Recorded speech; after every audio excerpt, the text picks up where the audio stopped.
there is really doing the work. I am really thrilled to be here to be, I'm told, the speaker at the first annual Lights of Liberty Lunch, and so I'm delighted to be able to pick it up, and particularly to be able to be here when America's greatest governor is getting an award.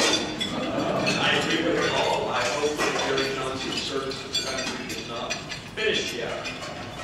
I am always delighted to be outside Washington, so I'm glad to be as far from Washington as I am now on my way to San Diego for Cato University, which is a week-long seminar, a series of seminars for people interested in deepening their understanding of liberty, and I hope you'll consider coming to that one of these years.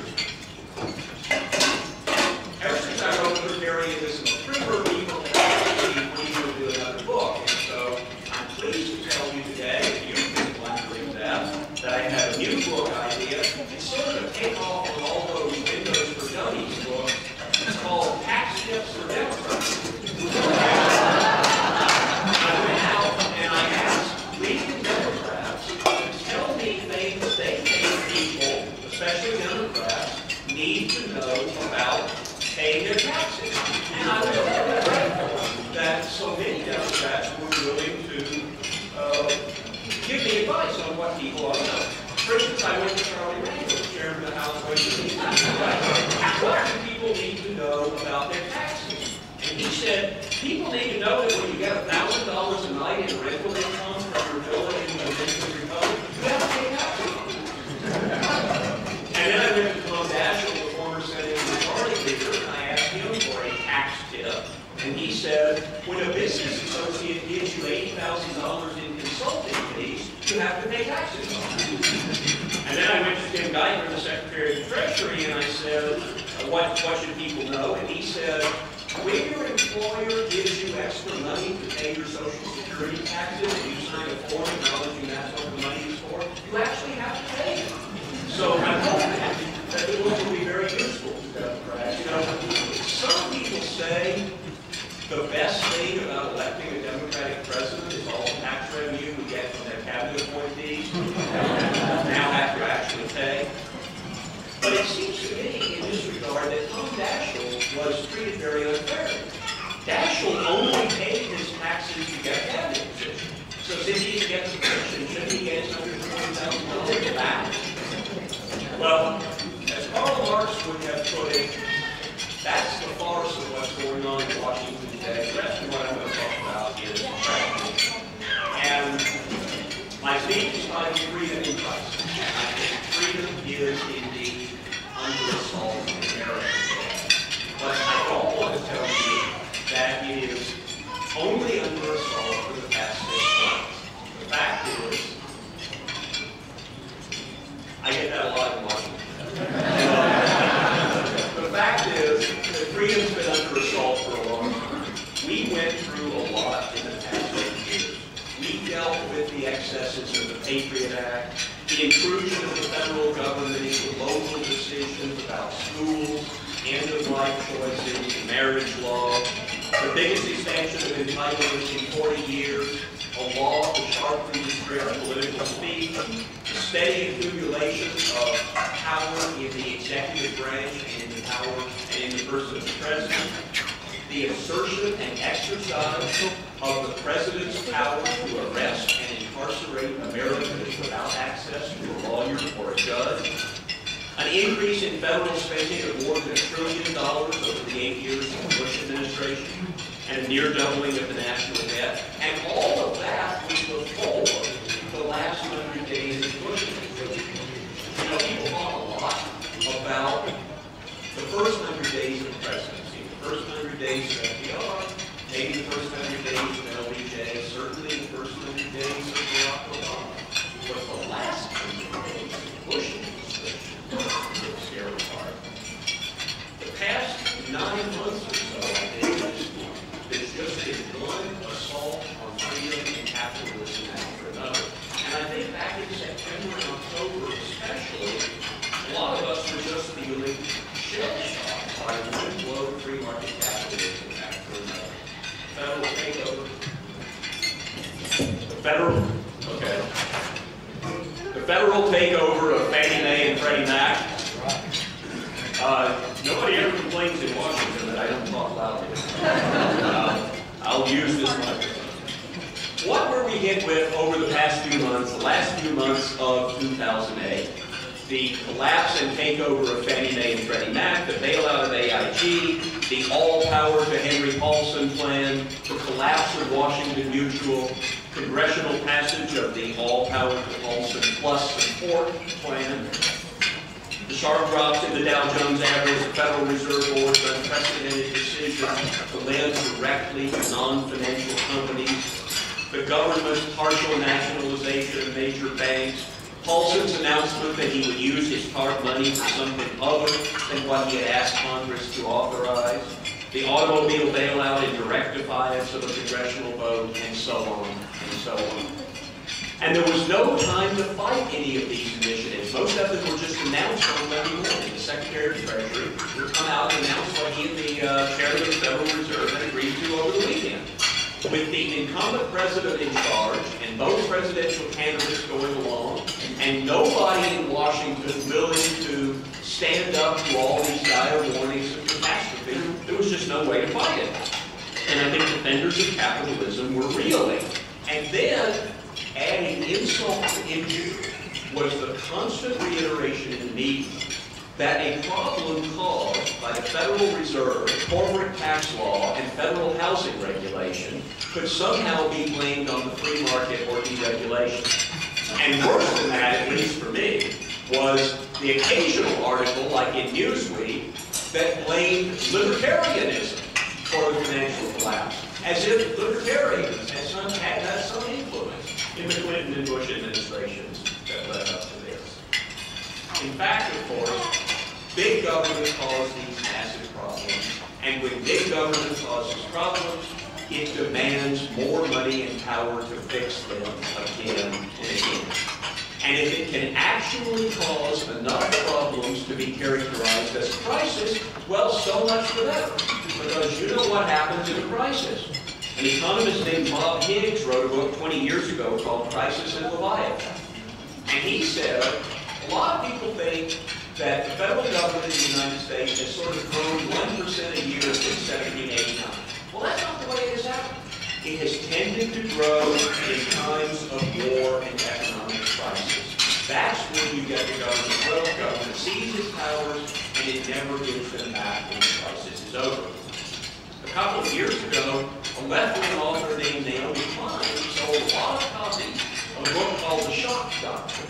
And Klein explained the shock doctrine is a political strategy that the Republican right has been perfecting over the past 35 years to use for various different kinds of shocks. Wars, natural disasters, economic crises, anything that sends a society into a state of shock to push through what economists call economic shock therapy, policies that they couldn't get through if people were not in a state of panic. Well, she had one. Look at what happened after 9/11. What policies did we get after the shock of 9/11? Well, we got the Patriot Act, we got the federalization of airport screeners, the Homeland Security Department, arguably we got the war in Iraq. But by Naomi Klein's theory, the shock should have produced deregulation in free markets, and we certainly didn't get any of that. The fact is, governments take advantage of crises to amass more money and power for themselves. So, we had the shock of 9/11, then we had the economic shocks of 2008. And what happened? Did the Republican administration summon up the spirit of Milton Friedman and start deregulating and privatizing? Did it cut government spending the way Naomi Klein would tell you that it would do? Well, of course not. It did what governments actually do in times of crisis. It seized new powers over the economy. It dramatically expanded the regulatory powers of the Federal Reserve and injected $1 trillion of inflationary credit into the economic system. It partially nationalized the biggest banks. It appropriated $700 billion with which to intervene in the economy. It made General Motors and Chrysler wards of the federal government. It wrote a bailout bill giving the Secretary of the Treasury extraordinary powers that could not be reviewed by courts or other government agencies. And now, of course, the Obama administration is doubling down on every one of those programs and adding its own new moves toward centralization and government domination of the economy. And a really interesting thing with the Obama administration and the shock doctrine, you know, not very many governments in the United States or around the world have acknowledged that what they were doing was taking advantage of crises to amass more money and power. But this administration is proud of it. They go on television and talk about it. Rahm Emanuel, the White House Chief of Staff and Chief Political Operator, went on national television and said the economic crisis facing the country is an opportunity for us. And he meant the administration. After all, he said, you never want a serious crisis to go to waste. And this crisis provides the opportunity for us to do things that you could not do before, such as taking control of finance, healthcare, education, and education. Meanwhile, those are the headline initiatives of this administration: healthcare, education, energy, and the continuing takeover of finance. Under the radar, things that don't make the front page, even in the Washington Post, and certainly don't make the news outside Washington where people are not quite focused on politics. Under the radar, this administration is launching assaults on 401ks and HSAs because they don't want you saving your own money for your own retirement and your own health care. They want you part of their program. They're launching assaults on workplace flexibility because they want you to obey the rules of the government and the unions, not to be able to make flexible plans in your own workplace. They're stepping up antitrust enforcement. They're going after every big company. They're stepping up this pay czar on the front page of yesterday's Wall Street Journal. Companies are going to have to start justifying to Kenneth Feinberg what they pay their employees. If you've ever heard the phrase, the rule of law versus the rule of man, well, here is a classic example. Instead of the contract, the network of contracts that hold our economy together, that include contractual obligations between companies and their employees, instead of the rule of law and the rule of contract, we now have, it's not even the rule of man, it's the rule of man. Kenneth Feinberg will decide how much money people should make in financial companies. That is what this administration is trying to do. And they have a list of tax hikes as long as your arm that still won't close the $1 trillion deficits that they're talking about. As I said earlier, I think for a long time, a lot of us were just shell-shocked by the pounding that economic freedom was taking. And there were two other factors that I think have been hampering the freedom movement. The first is that too many small government advocates always felt some sort of ambivalence about taking on the Bush administration. They thought somehow Republicans really do believe in free markets and smaller government, no matter how many trillions of dollars they spend, no matter how many Americans they arrest without a lawyer. And that misperception, I think, limited our ability to build a broader freedom movement to oppose what the Bush administration was doing. And second, at the height of the financial crisis, I think some business people, and even some free market economists, felt some uncertainty about opposing what Paulson and Bernanke were doing. When they heard terms like liquidity crisis and credit crunch and staving off another Great Depression, they worried that maybe these things were necessary. One good economist said to me, if Ben Bernanke has seen all the data and he really feels this is necessary, I'm inclined to believe it. So that is the problem in organizing opposition to all that. But that's all over now. Smaller governments will feel no hesitation about taking on the Obama-Pelosi-Reid government and the stimulus bill and the budget and the health care takeover and the cap and trade and the energy legislation and all the things that this administration is doing. And instead of a financial rescue package, which was complicated, we went from debating that to debating an old-fashioned Keynesian throw money at the problem, kitchen sink spending bill that they described as economic stimulus. And very few free market economists had any problem opposing and fighting that. My friend John Cochran at the University of Chicago was asked what he thought of the stimulus bill, and he said, the premise of a fiscal stimulus is that Americans do not borrow enough and do not spend enough. Does that sound right? Lord Barrow of Harvard called the stimulus bill probably the worst bill that has been put forward since the 1930s. And I think that the reaction to the so-called stimulus bill, even though we lost, I think the reaction to the so-called stimulus bill may have been the beginning of the renaissance of the free market movement. Free from feeling under the thumb of the Bush administration, Republicans voted overwhelmingly against the bill in both houses of Congress.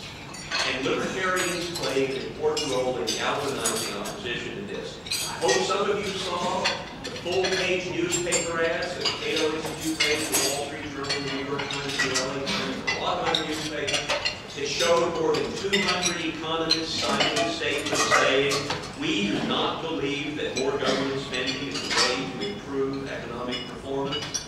The ad was talked about on television. It was waved by Republican senators at a press conference.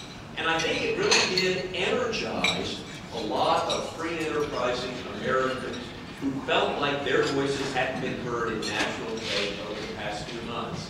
In addition, Americans for Prosperity was doing an online petition against the stimulus. Libertarians led a lot of the Tea Parties that came a couple of months later.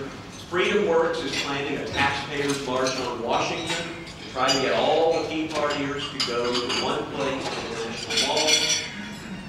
So the good news is the free market movement is back in gear. The bad news is that's because the welfare state is on March and people are finally waking up.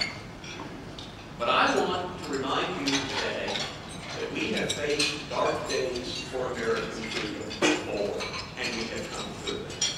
Think first about the first great fight for American freedom, the Revolution. Think about that wonderful year of 1776, when Americans issued the most glorious piece of libertarian writing in history, the Declaration of Independence, in July of 1776. What a wonderful year. And yet, by the end of that year, by the end of 1776, Thomas Paine was writing his famous essay, "These are the times that try men's souls. The summer soldier and the sunshine patriot will, in this crisis, shrink from the service of their country. But he that stands by it now deserves the love and thanks of man and woman." We think of 1776 as a great year. It was a rough year for American freedom.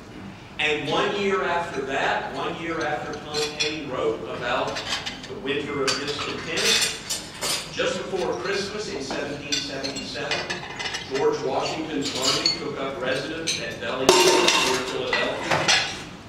And they engaged in a cruel race with time to get huts erected before the soldiers, barefoot and half naked, actually froze to death. Horses did starve to death at Valley Forge, and for the army, starvation seemed a real threat. But Americans came through that fight. And then came the fight against slavery, an institution that had existed since time immemorial in all parts of the world until the rise of libertarian ideas in England and America created the new idea that human beings should not own other human beings and that slavery should be abolished. And we've all read of the horrors of the Middle Passage and the regime of legalized violence that sustained slavery on the plantation. Reports and novels about the reality of slavery help to change people's minds. The fundamental principle that motivated the abolitionists was liberty, and in particular a principle that libertarian philosophers call self-ownership, the idea that every person owns himself or herself. Frederick Douglass, William Lloyd Garrison, Sarah and Angelina Grimke, the great abolitionists, all emphasize that issue. The wonderful letter from Angelina Grimke, which she writes, "The great fundamental principle of abolitionists is that man cannot rightfully hold his fellow man as property. Therefore, we affirm that every slaveholder is a man-stealer.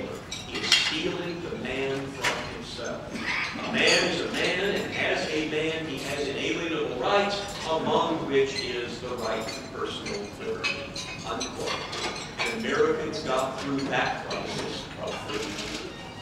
And then, a couple of generations later, and compared to the hardships of Valley Forge and plantation slavery, the New Deal may seem a minor problem.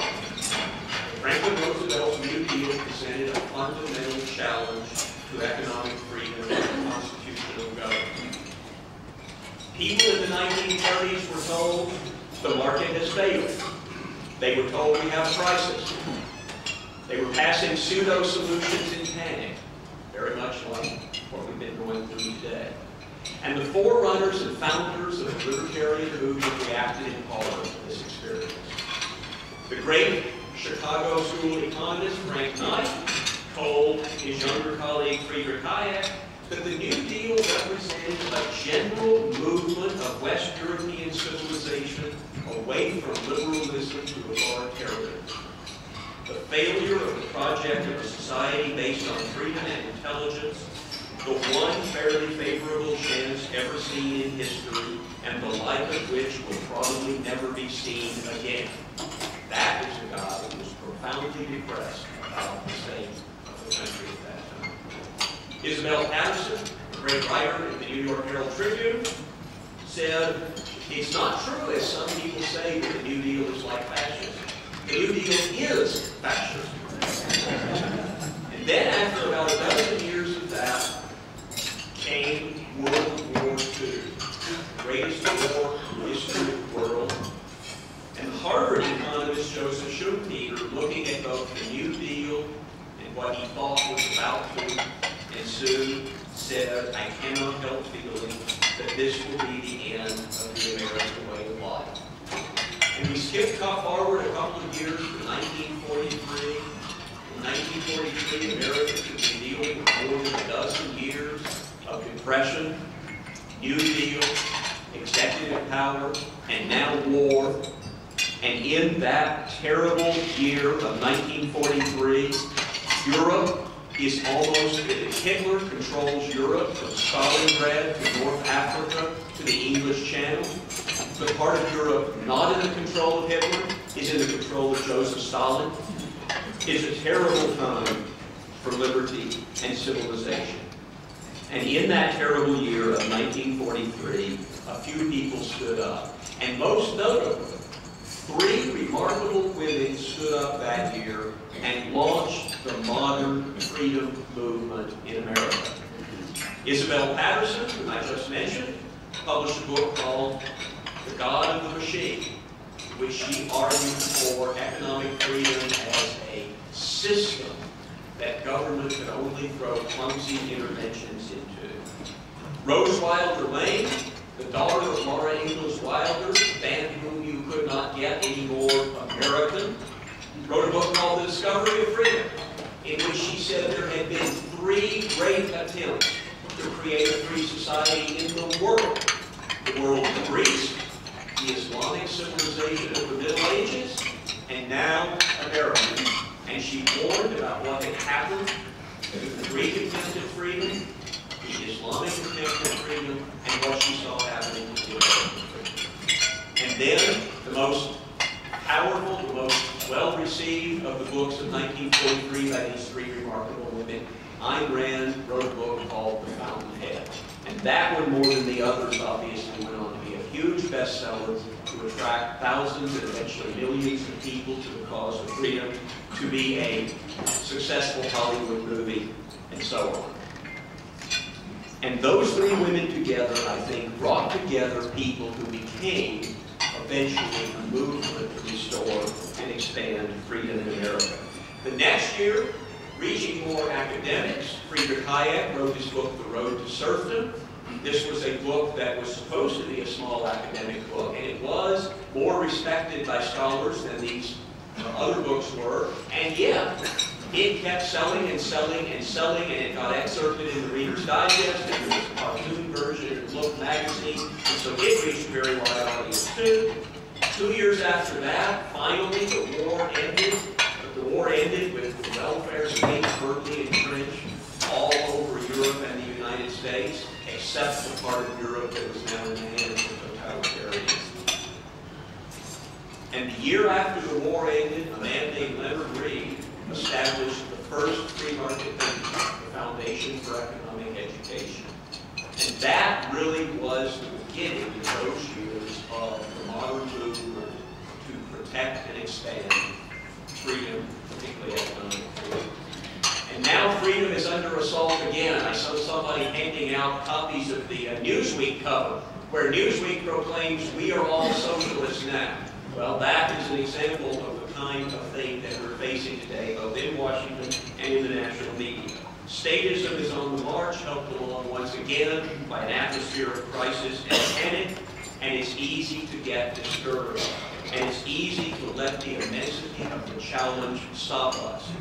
But it didn't stop Thomas Paine, it didn't stop Frederick Douglass, it didn't stop Friedrich Hayek, and it must not stop us. Speaking of summer soldiers and sunshine patriots, as Thomas Paine was, a few weeks ago I was joking about some free market economists who refused to sign our petition. Some of them said, "I don't sign other people's words, I do my own writing." I understand that. But I was joking with one of these people, and I told him, someday you'll be sorry your name wasn't on this roll of honor that marks the revival of the movement for economic freedom. And I quoted, some of you will remember this from school, I quoted to him the St. Crispin's Day speech from Henry V by Shakespeare. "We few, we happy few, we band of brothers, for he today that sheds his blood with me shall be my brother. And gentlemen in England now abed shall think themselves accursed if they were not here, and hold their manhoods cheap while any speaks that fought with us upon St. Crispin's Day." The challenge that we are facing now will not stop us. Don't let it stop you. More than 200 years ago, Thomas Jefferson and his colleagues committed themselves to the cause of American liberty with these words. "And for the support of this declaration, with a firm reliance on the protection of divine providence, we mutually pledge to each other our lives, our fortunes, and our sacred honor." They weren't kidding. 12 of the signers had their homes ransacked and burned by the British. 9 died of wounds and hardships suffered during the Revolutionary War. Not one, however, lost his sacred honor. And you know, we talk about the statesmen and the military leaders and the philosophers who made us free. But their work was made possible by the farmers and the merchants and the printers who provided the kinds of support without which those great deeds could not have been done. The struggle for freedom has never relied entirely on geniuses and heroes. I think about the Quaker merchant, Benjamin Furley, who provided money and lodging for John Locke and William Penn so they could do the work they did. And I think about Elizabeth Cady Stanton, a housewife and mother who spent 50 years campaigning for women's rights. The great libertarian campaigns for free trade and the abolition of slavery depended not just on their leaders and orators, but on thousands of pamphleteers, contributors, precinct authors, and envelope stuffers. And today, it's even easier. You can stuff envelopes in the privacy of your email account. No one will demand our lives or our fortunes if we speak out against what the United States government seeks to do. All we have to do is write letters to our public officials and letters to the editor and speak out at public meetings or speak up against subsidies and regulations in trade associations and chambers of commerce, give a book to a friend, give money to a candidate, join a group working for tax cuts or school choice. And I would be remiss if I stood up here today and didn't urge you to devote some portion of your fortune to the cause of American freedom. The Cato Institute, the Rio Grande Foundation, and other organizations like that, committed to liberty and limited government, cannot survive and grow without your support. We do have to do that because we know that freedom isn't free. And so I want to end today by alluding to a statue that stands in downtown Chicago, right at the center of that great enterprising city. Hog butcher for the world, tool maker, stacker of wheat. If we were writing that poem today, we would say allocator of capital for the world. And this statue shows George Washington flanked by two other men who helped to make the American Revolution. Two men that you may not have heard of, Robert Morris and Haym Salomon, whose contribution was that they provided the funding that kept George Washington's troops in the field and kept men like James Madison able to stay in Philadelphia in the Continental Congress. And so I like to think of that statue as a symbol of our partnership and our commitment to the cause of freedom. Let us not fail to live up to their example. Thank you very much.